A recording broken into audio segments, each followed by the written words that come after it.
Hi, this is Asha from budget friendly tailor.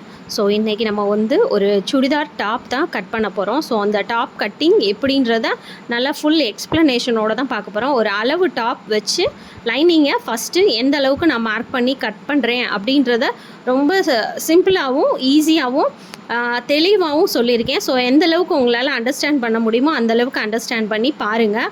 So first வந்து இந்த தடவை நான் வந்து ட்ரெஸ்ஸை பின்பக்கமாக திருப்பலை, முன்பக்கம் எப்படி இருக்கோ அதே மாதிரியே கரெக்டாக பர்ஃபெக்டாக வச்சுருக்கேன். ஸோ இது பார்த்திங்கன்னா மார்க்கிங் எந்த அளவுக்கு எப்படி பண்ண போகிறேன்றதை பாருங்கள். இதில் என்னென்னா normal front and back neck இல்லாத மாதிரி இதில் கொஞ்சம் ஒரு சின்ன சேஞ்சஸ் இருக்குது. என்னன்னு பார்த்தீங்கன்னா நெக்கு வந்து காலர் நெக் வைக்க போகிறேன். ஸோ அந்த காலர் நெக்குக்கு நான் எப்படி கட் பண்ணுறேன் அப்படின்றதையும் பாருங்கள். அதே மாதிரி இதோட ஸ்டிச்சிங் வீடியோ இது நான் இப்போ கட் பண்ணும்போது ஒரு 6:30 இருக்கும். ஸோ நைட்டே வந்து இதோட ஸ்டிச்சிங்கையும் நான் பண்ணிவிட்டு மார்னிங் வந்து உங்களுக்கு ஸ்டிச்சிங் வீடியோ போடுறேன். இப்போதைக்கு நீங்கள் வந்து இதோட கட்டிங் ப்ராசஸ் எந்த மாதிரி இருக்குது, எந்த அளவுக்கு பண்ணுறேன்றத ப்ரீஃபாக கரெக்டாக பாருங்கள், சரிங்களா? ஸோ அளவு டாப்பை எப்பயும் போல் நார்மலான பக்கம் வச்சு எப்படி அதை பொசிஷனாக வச்சுருக்கணும் பார்த்துக்கோங்க, அது மாதிரி வச்சுருங்க. ஸோ இந்த லைனிங்க்கு இது தான் கிளாத்து. இது பார்த்திங்கன்னா ஒரு காட்டன் ஹக்கோபான்னு சொல்லுவாங்க, அந்த மாதிரி கிளாத்து. ஸோ ஹோலாக இருக்குது, அது ஓப்பனாகவே இருக்கும். ஸோ அதனால தான் அதுக்குரிய லைனிங் தான் இந்த கிளாத் வந்து. ஸோ இப்போ வந்து லைனிங்கை 4 ஃபோல்டாக வச்சாச்சு. ஸோ அதுக்கு மேலே பார்த்திங்கன்னா நம்ம அளவு டாப்பையும் வச்சாச்சு. இப்போ பார்த்திங்கன்னா அதோட அந்த அக்கிள் வளைவு முடிகிற இடம் இருக்குது பார்த்திங்களா, கையோட எண்டு இருக்கும் பார்த்திங்களா, அந்த இடத்துல.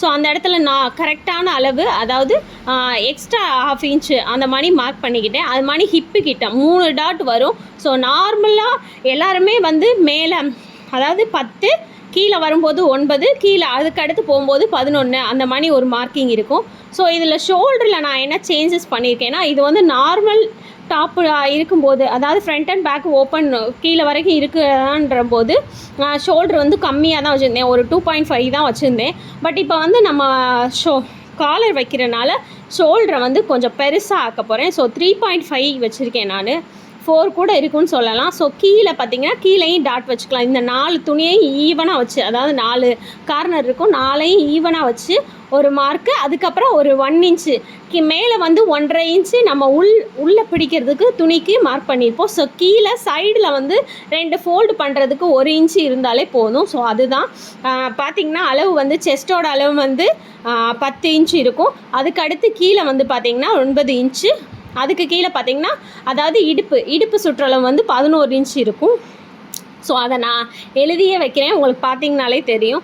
ஸோ இது நார்மலான அளவு. ஆக்சுவலாக நான் வந்து மேலே கோடு போட்டேன், அதாவது கரெக்டான அளவு. ஸோ எக்ஸ்ட்ரா 1/2 இன்ச்சு அதை தான் நம்ம எல் ஷேப்பில் மார்க் பண்ணுவோம். ஸோ நான் அதை மாற்றி கொஞ்சம் பண்ணிட்டேன், பார்த்திங்கனாலே தெரியும். இது வந்து 11.5 இருக்குது கீழே வந்து. ஸோ ஹிப்பு கிட்ட 11 இருந்து கீழே வந்து 11.5 இருக்குது. ஸோ அந்த 5 வேணாம், 5க்கு 11ஆகவே மார்க் பண்ணலான்னு தான் நான் நினச்சேன். பட்டு அதை இது பண்ணியாச்சு. ஸோ இப்போ கரெக்ட் பண்ணி அளவை மார்க் பண்ணிட்டேன், பார்த்திங்கனாலே தெரியும். 6 பாயிண்ட் ஹைட் இருக்கும், அதாவது அக்கிளோட லென்த் வந்து 6.5. ஸோ நெக்குக்கு பார்த்திங்கன்னா அதே 6.5 இருக்குது. இப்போ அதுலேயுமே சின்ன இது பண்ணியாச்சு. ஸோ இப்போ பார்த்தீங்கன்னா இதை வந்து ஒரு மார்க் பண்ண இடத்துல வந்து ஸோ ஒரு லைன் மாதிரி போட்டுக்கலாம். ஸோ இதை ஷேப் பண்ணிக்கலாம் சொல்லப்போனால்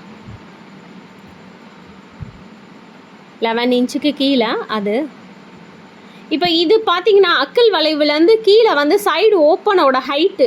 ஸோ மேக்ஸிமம் நார்மலான ஹைட்டு என்ன மாதிரி இருக்கும் அப்படின்னு பார்த்தீங்கன்னா, மேலேருந்து அந்த சென்டர் 9.5 வந்துருக்கு பார்த்தீங்களா, ஹிப்போட வளைவு அந்த இடம் வரைக்கும் வந்து 7.5 அந்த மாதிரி வரும். அதுக்கு கீழே பார்த்தீங்கன்னா 5 வரும். மேக்ஸிமம் 13 போதுமானது. 13க்கு கீழே போனால் ரொம்ப கீழே ஆகிடும், 13க்கு மேலே வந்தால் ரொம்ப மேலே ஓப்பன் வந்து இருக்கிற மாதிரி இருக்கும். அதாவது நம்ம பேண்ட்டு போடுற இடம் கூட தெரியறதுக்கெலாம் வாய்ப்பு இருக்குது. ஸோ அதுக்காக தான் இப்போ வந்து இது உள்வளைவு அக்கல் வளைவு எப்படி மார்க் பண்ணணும் அப்படின்னு பார்த்தீங்கன்னா, ஸோ இது வந்து கொஞ்சம் முன்னாடி வந்து டைட்டாக பிடிக்காத அளவுக்கு இருக்கணும். என்னென்னா இழுத்து பிடிக்கக்கூடாது. நெக்கோட பாயிண்ட்டும் அக்கல் வளைவு இருக்குது பார்த்திங்களா, அந்த இடமும் கொஞ்சம் இழுத்துக்கக்கூடாது. ஸோ அதுக்காக என்னென்னா பார்த்திங்கன்னா சின்ன சேஞ்சஸ் தான். கிட்டத்தட்ட அக்கிள் வளைவுக்கு ஒரு 1.5 இன்ச்சு நம்ம மார்க் பண்ணுறோம். அந்த கார்னர்லேருந்து 1.5 இன்ச்சு மார்க் பண்ணி ஸோ அதில் சின்ன வளைவு மாதிரி போட்டுக்கிறோம்.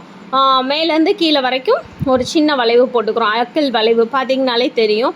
ஸோ அதான் நம்ம மார்க் பண்ணி வரைஞ்சாச்சு. இது ஏன்னு நான் உங்கள்கிட்ட சொல்லிட்டேன், கொஞ்சம் பெருசாக இருக்குது, ரொம்ப உள்ளடங்கி இல்லாமல், உள்ளடங்கி இருக்கவே கூடாது. மேக்ஸிமம் அக்கல் வளைவு வந்து எந்த அளவுக்கு வெளியே வருதோ அந்தளவுக்கு வந்து நம்மளோட கை சுற்றளவு வந்து கம்ஃபர்ட்டாக உட்காரும். செஸ்ட்டு பாட்டுக்கும் அந்த கை பாட்டுக்கும் ரொம்ப ஒரு இது இல்லாமல் இருக்கும், என்ன சொல்கிறது, ஒரு லூஸ் இல்லாமல் இருக்கும் அப்படின்றது தான். ஸோ அதுக்காக தான் பார்த்தேன். இப்போ அந்த ஃபஸ்ட்டு மார்க்கிங், அதாவது 10லேருந்து 9.5 வந்து 7 இருக்குது, 7 அதை 9.5லேருந்து 11 வந்து 5 இருக்குது. ஸோ நான் 13 போட்டிருக்கேன். எதுக்கு அந்த 1 இன்ச்சுனா, நார்மலான மார்க்கிங்லேருந்து கீழே இறக்கி நம்ம ஒரு இன்ச்சுக்கு வந்து ஒரு அதாவது என்ன சொல்கிறது, அந்த வளைவு முடிக்கிற இடத்துக்கு 1 இன்ச்சு எக்ஸ்ட்ரா வந்து நீளமாக வைப்போம். அதாவது அக்கல் வளைவுலேருந்து செஸ்ட் பார்ட் வந்து ஹிப்பு வந்து அந்த இடுப்புக்கு கீழே வரைக்கும் வர்றதுக்கு சைடு ஓப்பன் வர்றது வந்து வளைவாக கொண்டு வருவோம். கொண்டு வந்து கீழே அந்த ஓப்பன் வர்ற இடத்துக்கு மட்டும் ஸ்ட்ரைட்டாக 1 இன்ச்சுக்கு ஒரு தையல் போடுவோம். நான் போடுற தையல்லாம் அந்த மாதிரி இருக்கும், நீங்கள் பார்த்துருந்தீங்கன்னா தெரியும். அதுக்காக தான் அந்த 1 இன்ச்சு. அதனால தான் நான் ஓப்பனோட வந்து லென்த்து வந்து பார்த்திங்கன்னா, அதாவது அக்கிள் வளைவுலேருந்து ஓப்பன் பார்த்திங்கன்னா 13 இருக்கும்னு சொல்லியிருந்தேன். ஸோ 13 இருக்கும். அதுக்கப்புறம் இங்கே மேலே ஷோல்டர்கிட்ட பார்த்தீங்கன்னா தெரியும், ஒரு 4 இன்ச்சுக்கு ஒரு இறக்கமான ஒரு கோடு போட்டிருப்பேன், உங்களுக்கு தெரியும். நெக்குக்கும் ஷோல்டருக்கும், அதுக்கப்புறம் இந்த அக்கிள் வளைவு ஸ்டார்ட் பண்ணுற இடத்துக்கு சின்ன ஸ்லைட்லி போடுவேன். ஸோ இதில் வந்து ஒரு பார்ட் ஷேப்பில் தான் நான் ஃப்ரண்ட்டு நெக்கு போட்டிருக்கேன். ஏன் அப்படின்னா, ஸோ காலர் வச்சு அந்த பார்ட் ஷேப் போடணும்னு எனக்கு கொஞ்சம் ஆசை, கொஞ்சம் அழகாக இருக்குன்னு தோணுச்சு. ஸோ அதுக்காக தான் அந்த மாதிரி நான் பண்ணியிருக்கேன். ஸோ பார்த்திங்கனாலே உங்களுக்கு தெரியும். ஸோ இடையில என்னோடய பையன் கிராஸ் டாக் பண்ணிட்டார். ஸோ இப்போ பேக் நெக்குக்கு தான். ஸோ பேக் நெக்குக்கு எப்படின்னா, நார்மலான நெக்கோட லென்த் வந்து 9 இன்ச்சு. நான் எப்போயுமே ப்ளவுஸில் இருக்கிற மாதிரி தான் என்னோடய சுடிதாருக்கெலாம் வந்து பார்த்திங்கன்னா நெக்கோட அந்த லென்த் உயரம் வந்து பின்னாடி இறக்கம் வந்து வைப்பேன். ஸோ எனக்கு அது ஒரு பிடிச்சமான ஒரு விஷயம் கூட சொல்லலாம், அதுக்காக. ஸோ இப்போ அதுலேருந்து பார்த்திங்கன்னா 9 இன்ச்சு லென்த்து கொடுத்தாச்சு. அதுக்கப்புறம் பார்த்திங்கன்னா 1.5 இன்ச்சுக்கு நம்ம மார்க் பண்ண போகிறோம். ஏன் அப்படின்னு பார்த்திங்கன்னா, காலருக்காக. அந்த காலர் வந்து போட் நெக் வைக்கிறோம் அப்படின்னா, போட் நெக்கு பின்னாடி ஃபுல்லாக க்ளோஸ்டு அப்படின்னா, so 1 inch 1.25 inch 1.5 inch slightly மட்டும் ஒரு பாக்ஸ் போட்டு அதில் அப்படியே ஒரு போட் மாதிரி வரைஞ்சிக்குவோம். ஸோ அது மாதிரி தான் இது. ஸோ 1.5 இன்ச்சுக்கு வச்சுட்டு 1 இன்ச்சு தான் வச்சுருக்கேன். ஒரு 1/4 இன்ச்சுக்கு வந்து தையலுக்கு போயிடும். அதனால் கொஞ்சம் இருந்தால் போதும், காலர் ஷேப் தெரிஞ்சால் போதும் அப்படின்றதுக்காக தான். அதுக்கப்புறம் பார்த்தீங்கன்னா உங்களுக்கு தெரியும், கீழே அதுக்கப்புறம் ஒரு 1.5 இன்ச்சு கேப் விட்டுருப்பேன். அந்த 1.5 இன்ச்சு கேப் எதுக்குன்னா, மேலே காலருக்கு ஒரு 1/2 இன்ச்சு ஸ்டிச்சிங்க்கு வேணும். அது மாதிரி கீழே வந்து நான் வந்து ஃபுல்லாக க்ளோஸ்டாக இல்லாமல் ஓப்பன் வேணுன்றதுக்காக ஒரு சின்ன லீஃப் டிசைன் மாதிரி வரைஞ்சிருக்கேன். பார்த்தீங்கனாலே தெரியும், ஒரு இதழ் மாதிரின்னு கூட சொல்லலாம். ஸோ அதையும் வரைஞ்சிருக்கேன். பேலன்ஸ் உள்ள இடம் ஃபுல்லாக அந்த மாதிரி வரைஞ்சிருக்கேன். ஸோ இப்போ கட் பண்ணிவிட்டேன். எனக்கு கொஞ்சம் ஓப்பன் வேணும் அப்படின்றதுக்காக தான் காலர் வச்சு பின்னாடி ஓப்பன். இதுவும் கொஞ்சம் நல்லாயிருக்கும். ஸ்டிச்சிங்க்கு அப்புறம் பார்த்திங்கன்னா இதை அடிச்சுக்கிறதுக்கு சொல்லவே வேணாம், அந்தளவுக்கு அவ்வளோ அழகாக இருக்கும். ஃபினிஷிங் ரொம்ப அழகாக இருக்கும். ஸோ ஃபினிஷிங்க்கு எப்படி நம்ம ஸ்டிச் பண்ணுறதுன்றதையும் நான் உங்களுக்கு சொல்கிறேன். ஸோ இந்த மாதிரி நெக்கு வைக்கிறனால தான் வந்து ஷோல்ட்ரு, அதாவது அக்கல் வளைவு வந்து ரொம்ப ஏற்றி நான் வச்சுருக்கேன். உங்களுக்கு தெரியும், இறக்கமாக நல்லா அந்த எல் ஷேப்பில் வந்து ரொம்ப இறக்கமாக இல்லாமல் கொஞ்சம் மேலே ஏற்றி வச்சுருப்பேன், உங்களுக்கே தெரியும். ஏன்னா அகலம் கொடுக்கறதுக்கு, முதுகு வந்து எந்த அளவுக்கு க்ளோஸ் பண்ணுறோமோ அந்தளவுக்கு அகலம் டைட் ஆகும். ஸோ அந்த டைட் வந்து அக்கல் கிட்ட இருக்கக்கூடாதுன்ற ஒரே ஒரு ரீசனுக்காக தான். பார்த்திங்கனாலே தெரியும். இப்போ வந்து நம்ம சுடிதார் கிளாத்தை எடுத்து வச்சாச்சு. ஸோ அதையும் அதே மாதிரி 4 ஃபோல்டு பண்ணியாச்சு. ஸோ அதுக்கு மேலே வந்து பார்த்திங்கன்னா நம்ம அழகாக நீட்டாக நம்மளோட லைனிங் கட் பண்ணியாச்சு. ஸோ அதை வச்சுக்கலாம் நம்ம. ஸோ மேல் பாட்டு உங்களுக்கு தெரியலைன்னு எனக்கு தோணுது. ஸோ கேமராவை நான் ஆல்ரெடி வச்சதுக்கப்புறம் எனக்கு இந்த டிஃப்ரென்ஸ் தெரியுன்றதே தெரியாமல் போச்சு. பட்டு நெக்கு கட் பண்ணும்போது நீங்கள் எல்லாத்தையும் நல்லா நோட் பண்ணியிருப்பீங்க. ஸோ இது வந்து அப்படியே கட் பண்ணுறது தான். ஏன்னா நான் ஸ்டிச்சிங்க்கு அப்புறம் தான் அந்த எக்ஸ்ட்ரா ஸ்பேஸ் எல்லாம் வந்து கட் பண்ணுவேன். ஸோ ஸ்டிச்சிங்கும் எப்படின்றது நான் சொல்லணுன்னா, அந்த இப்போ லீஃப் டிசைன் போட்டிருக்கோம். ஸோ இந்த லைனிங் கிளாத்தும் நல்ல திக்கான கிளாத்து தான், குவாலிட்டியான கிளாத்து.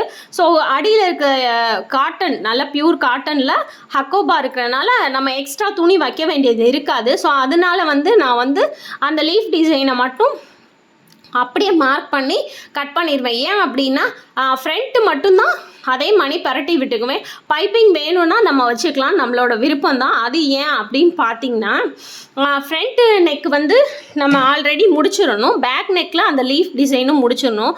காலர் வந்து அதுக்கு மேலே வைக்கிற மாதிரி தான் இருக்கும். ஸோ அதனால் காலர் வைக்கிறனால பின்பாட்டுக்கு அந்த நெக் 1.5 இன்ச்சுக்கு கட் பண்ணோம் பார்த்தீங்களா, அந்த இடத்துல எதுவுமே வைக்க வேண்டியது இல்லை. நம்ம கேன்வாஸ் வச்சு காலர் வைக்க போகிறோன்றனால அங்கே வந்து ஜஸ்ட்டு லைனிங்கையும் அதையும் கனெக்ட் பண்ணியிருந்தால் மட்டும் போதும்.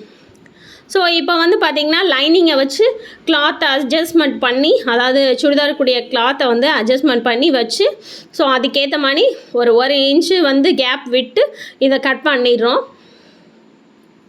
கட் பண்ணதுக்கப்புறம் பார்த்திங்கன்னா ஸ்லீவ் தான். எனக்கு இந்த டிசைன் நல்லா இருக்குது, இதில் அந்த ஹோலாக இருக்கனால அவ்வளோ ஒன்றும் டிஃப்ரெண்ட்டாக தெரியாதுன்ற ஒரு ஐடியானால் நான் வந்து இந்த ஸ்லீவுக்கு வந்து லைனிங் போட போகிறதில்ல. ஸோ நான் அதனால் டாப்க்கு மட்டும்தான் லைனிங் எடுத்திருந்தேன். ஸோ இதே மாதிரி சேம் மாதிரி வைக்கணும், அதாவது இந்த மாதிரி மடிக்காமல் அப்படியே ஸ்ட்ரைட்டாக மடிக்கலான்னு தான் நான் நினச்சிருக்கேன். ஏன்னா அதில் அந்த பூ டிசைன் எந்த மாதிரி இருக்குது அப்படி அதே மாடலேஷன்லேயே வைப்போம் ஸ்லீவுக்கும் அப்படின்றது தான். ஸோ இப்போ இந்த மாதிரி வச்சோம்னா உங்களுக்கு தெரியுது, பட்டையாக போகிற மாதிரி இருக்கும், நீளமாக வராது. ஸோ இப்போ இந்த மாதிரி வைக்கிறேன். ஸோ கையில் வந்து அந்த அக்கிள் வளைவுக்கிட்ட கொஞ்சம் ஒட்டு போடுற மாதிரி தான் இருக்கும். பட் ஓகே, அது வந்து ஸ்டிச்சிங்கில் அவ்வளோ ஒன்றும் பெருசாக தெரியாதுன்றனால நான் வந்து அந்த இடத்த இந்த மாதிரி நீளமாக வேணுன்றதுக்காக இந்த இடத்த சூஸ் பண்ணிவிட்டேன். ஸோ அகலம் வந்து 7.5 தான் இருக்கும், எனக்கு வந்து 9 வேணும். ஸோ அதில் 7.5 தான், 2 இன்ச்சுக்கு வந்து நான் அட்டாச்மெண்ட் கொடுத்துக்குவேன். கீழே வந்து 5.5 தான் எனக்கு வந்து அந்த க்ளோஸ், அதாவது கையோட வளைவு இருக்க வேண்டிய இடம். ஸோ அதான் இப்போ வந்து நான் 12 இன்ச்சுக்கு வந்து லென்த்து கொடுத்துருக்கேன். லென்த் வந்து 12 இன்ச்சு. அந்த 12 இன்ச்சுக்கு ஆப்போசிட் சைடு, அதாவது க்ளோஸ்டு பக்கம், அதாவது சென்டர் பாயிண்டில் வந்து வச்சாச்சு 12 இன்ச்சு. ஸோ அதுக்கு ஆப்போசிட் சைடு என்ன பண்ணுறோம் அப்படின்னு பார்த்தீங்கன்னா, அதே லென்த்தில் மேலேருந்து, அதாவது 12 இன்ச்சிலேருந்து 3.5 வந்து நம்ம கீழே இறக்கி புள்ளி வச்சுக்கிறோம். அது எதுக்குன்னா அந்த உள்வளைவு கொண்டு வர்றதுக்காக, அந்த மேலேருந்து கீழே இறங்குற மாதிரி வர்றதுக்காக 3.5 நான் வச்சுருக்கேன். ஸோ அந்த சைடு பார்த்தீங்கன்னா என் பக்கம் இருக்கிறது பார்த்தீங்கன்னா க்ளோஸ்டு பக்கம், என்னோட பக்கம் ஒட்டி இருக்கிறது பார்த்தீங்கன்னா 12 இருக்கும். அதுக்கு ஆப்போசிட் பக்கம் வந்து 3.5 கம்மியாகி 9.5 தான் இருக்கும், சாரி 8.5 இருக்கும். இப்போ பார்த்தீங்கன்னா கீழே வந்து 5.5 எனக்கு போதும் சுற்றளவுன்னு சொல்லியிருந்தேன். ஸோ அதோட எக்ஸ்ட்ரா ஒரு இன்ச்சு வச்சு 6.5 கிட்ட மார்க் பண்ணி அதை இது பண்ணிக்கலாம். ஸோ இப்போ வந்து ஸ்லைட்லி அதை வந்து கொஞ்சம் கோடு போட்டுக்கலாம், பார்த்தீங்கன்னா தெரியும். கீழே வந்து 12 இன்ச்சு லென்த்து நான் வச்சுருக்கேன். ஸோ அதில் வந்து பார்த்திங்கன்னா 1.5 இன்ச்சு வந்து மடிப்புக்காக, கீழே வந்து டபுள் ஃபோல்டு பண்ணி மடிக்கிறதுக்காக. ஸோ இப்போ வந்து அந்த வளைவு வந்து நான் மார்க் பண்ணிவிட்டேன், உங்களுக்கு பார்த்தீங்கனாலே தெரியும். ஸோ அழகாக மார்க் பண்ணியாச்சு. கீழே வந்து அந்த எக்ஸஸை லைட்டாக க்ராஸ் கட் பண்ணி எடுத்துடலாம். ஸோ அட்டாச்மெண்ட்டு கொடுக்குறது நம்ம கொடுக்க போகிறோன்றது தெரியும், 2 இன்ச்சுக்குனாவது நம்ம கொடுப்போம். ஸோ எக்ஸ்ட்ரா வந்து 2 இன்ச்சு தேவைப்படும். அதுக்கு இந்த எக்ஸ்ட்ரா பிட்டு இருக்குது பார்த்தீங்களா, இதை நம்ம ஜாயின் பண்ணிக்கலாம், அது போதுமானது. பேலன்ஸு ஏதாவது நம்ம தேவைக்கு ஏதாவது ஒன்று பண்ணிக்கலாம். ஸோ அது தனியாக துண்டாக இருக்கட்டும், அதுவும் 4 ஃபோல்டாக இருக்குது, பரவாயில்ல.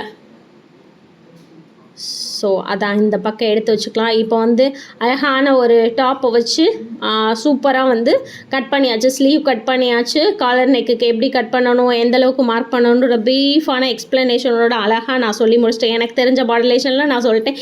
எந்தளவுக்கு அண்டர்ஸ்டாண்ட் பண்ணியிருக்கீங்கன்னு தெரில. ஸோ கண்டிப்பாக நல்லா அண்டர்ஸ்டாண்ட் பண்ணியிருப்பீங்கன்னு தெரியுது. முடிஞ்ச அளவுக்கு என்னோடய சேனலை சப்ஸ்கிரைப் பண்ணி பாருங்கள், லைக் பண்ணுங்கள், கமெண்ட் பண்ணுங்கள். உங்களுக்கு என்னென்ன தோணுதோ அதெல்லாம் கமெண்டில் கொண்டு வாங்க. தேங்க்யூ.